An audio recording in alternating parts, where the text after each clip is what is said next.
Good morning students. We were learning about components of food and we have already discussed about carbohydrates. So students, what are fats? So fat is composed of carbon, hydrogen and oxygen. जिस तरीके से हमने carbohydrates में पढ़ा था, जो carbohydrates होते हैं वो ऑर्गेनिक कंपोनेंट होते हैं कार्बन, हाइड्रोजन और ऑक्सीजन के, उसी तरीके से जो फैट है वो भी ऑर्गेनिक कंपोनेंट होते हैं। ऑर्गेनिक मीन्स जो नेचर में अपने आप है, विदाउट केमिकल और केमिकल लेस। सो ये भी फैट भी जो है वो कार्बन, हाइड्रोजन और ऑक्सीजन से कंपोज्ड होते हैं। And fats are made of fatty acids and glycerol. जो फैट्स होते हैं ये फैटी एसिड और ग्लिसरॉल से मिलके बनते हैं। मीन्स जब बॉडी में डाइजेशन होता है तो जो फैट है ये ब्रेक डाउन होता है फैटी एसिड और ग्लिसरॉल में। जिस तरीके से कार्बोहाइड्रेट में आपको बताया था, जो स्टार्च है और शुगर है वो ब्रेक डाउन होता है ग्लूकोज में, उसके बाद वो ऑब्जर्व होता है ब्लड में, राइट। इस तरीके से जो फैट है ये किस में ब्रेक डाउन होते हैं डाइजेशन के टाइम? फैटी एसिड और ग्लिसरॉल में। Okay, now next line is these are also called energy giving food. Students, जिस तरीके से आपको कार्बोहाइड्रेट्स में बताया था उन्हें क्या कहते हैं? एनर्जी गिविंग फूड कहते हैं। उसी तरीके से फैट्स को भी एनर्जी गिविंग फूड कहते हैं। बट जो फैट्स हैं ये डबल एनर्जी प्रोवाइड करते हैं as compare to carbohydrates. Carbohydrate से डबल एनर्जी प्रोवाइड करते हैं fats. Okay, now students, fat rich in milk products. जो फैट होते हैं स्टूडेंट्स ये किन में पाए जाते हैं? सबसे ज़्यादा मिल्क प्रोडक्ट्स में, मिल्क प्रोडक्ट्स में और वेजिटेबल ऑयल्स में। मिल्क प्रोडक्ट्स जैसे मिल्क हो गया, butter, ghee, cheese, paneer, okay.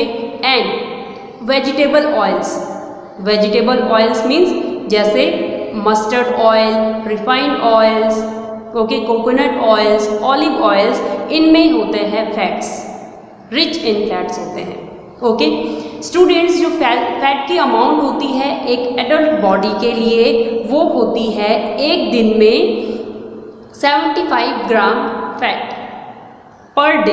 75 ग्राम फैट पर डे नीड होती है बॉडी को, और 1 ग्राम फैट से हमें मिलती है 37 किलो जूल एनर्जी। ओके, तो सीधा सीधा पता चल रहा है कार्बोहाइड्रेट से डबल है, क्योंकि कार्बोहाइड्रेट में आपको क्या बताया था? 1 ग्राम कार्बोहाइड्रेट से हमें कितनी एनर्जी मिलती है? 17 किलो जूल एनर्जी मिलती है। और यहाँ पे सीधा सीधा डबल हो रहा है, 1 ग्राम फैट से हमें एनर्जी मिलती है 37 किलो जूल, राइट। सो सीधा ये डबल होते हैं कार्बोहाइड्रेट से, मीन्स एनर्जी भी डबल प्रोवाइड करेंगे, राइट। एंड जूल आपको बताया था, जूल क्या है? मेजरमेंट यूनिट है ऑफ एनर्जी, राइट। स्टूडेंट्स, अब पढ़ेंगे एक्सेसिव अमाउंट ऑफ फैट। अगर बॉडी में फैट की मात्रा ज़्यादा हो गई, ये तो आपको बताया कि हमें इतनी मात्रा एक बॉडी को चाहिए होती है एक दिन के लिए, पर डे के लिए। लेकिन अगर उससे ज़्यादा बॉडी में फैट चला जाता है या फैट ले लेते हैं तो क्या होता है? एक्सेसिव अमाउंट ऑफ फैट से क्या होता है? जो पर्सन है उसकी बॉडी क्या हो जाती है? ओबेसिटी बढ़ने लगती है, बॉडी में मोटापा बढ़ने लगता है। और जो ब्लड वेसल्स होती है उनमें भी क्या होता है? ये जमने लगता है, फैट जो है वो स्टोर होने लगता है, और उससे क्या होता है? धीरे धीरे जो हमारा हार्ट है उस पर क्या पड़ने लगता है? प्रेशर पड़ने लगता है। ओके, हार्ट पे प्रेशर पड़ता है और इससे क्या होता है? हार्ट डिजीज का खतरा रहता है, ठीक है। इसीलिए कहते हैं जैसे हम तला भुना खाते हैं तो उससे क्या होता है? उनमें फैट ही होता है। अभी आपको वेजिटेबल ऑयल्स बताए थे, ओके। तो जब हम तली चीज़ें, भुनी चीज़ें ये खाते हैं तो इनसे फैट मिलता है, फैट की मात्रा बॉडी में बढ़ती है, मोटापा बढ़ता है। उससे क्या होता है? हमारे सीधे सीधे हमारे हार्ट पे उसका असर पड़ता है, okay.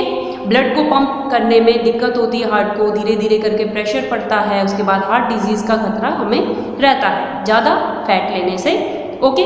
So students, now proteins. अब हम प्रोटीन्स के बारे में पढ़ेंगे। प्रोटीन्स क्या होते हैं? So proteins are made of small units called amino acids. Students, small जो प्रोटीन्स होते हैं वो एमिनो एसिड से बने होते हैं। Small units of amino acid से बने होते हैं, मीन्स बहुत सारे अमीनो एसिड्स एक चेन में बनते हैं, मिलते हैं और उनसे क्या बनते हैं? प्रोटीन्स बनते हैं, right. Next is each unit of amino acid contain carbon, hydrogen, oxygen and nitrogen. Fat में हमने कार्बन, हाइड्रोजन, ऑक्सीजन पढ़ा था, लेकिन प्रोटीन्स में क्या होते हैं, ये कंपोज्ड होते हैं carbon, hydrogen, oxygen and nitrogen. इनमें नाइट्रोजन भी होता है। ओके स्टूडेंट्स, प्रोटीन्स को कहते हैं बॉडी बिल्डिंग फूड, क्योंकि जो प्रोटीन्स होते हैं ये बॉडी की ग्रोथ के लिए बहुत ज़्यादा ज़रूरी होते हैं। और एक चाइल्ड में भी, बच्चे में भी देखें तो हम कहते हैं उसकी ग्रोथ के लिए कहा जाता है कि उनको प्रोटीन की मात्रा ज़्यादा दी जाती है ताकि उनकी बॉडी में ग्रोथ होती रहे, और रिपेयर भी करते हैं ये सेल्स को। मीन्स कभी हमें चोट लग जाती है, घाव वगैरह होता है, तो उसको भरने में भी जो प्रोटीन्स है वो सहायक होते हैं ग्रोथ के लिए, और repair of damage cell and tissue, body के डैमेज सेल और टिश्यू को भी रिपेयर करने के काम आते हैं प्रोटीन्स। ओके स्टूडेंट्स, प्रोटीन्स जो होते हैं बॉडी बिल्डिंग फूड कहते हैं। आपको बताया ग्रोथ वगैरह के लिए सीधे सीधे ये रिस्पॉन्सिबल होते हैं। ओके और इसके जो सोर्सेज हैं स्टूडेंट्स वो है pulses.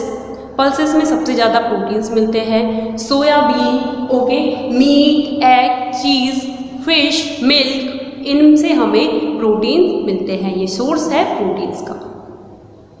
I hope students you have understood about fats and proteins. Okay, note down this revision work. Keep learning. Thank you. Have a nice day.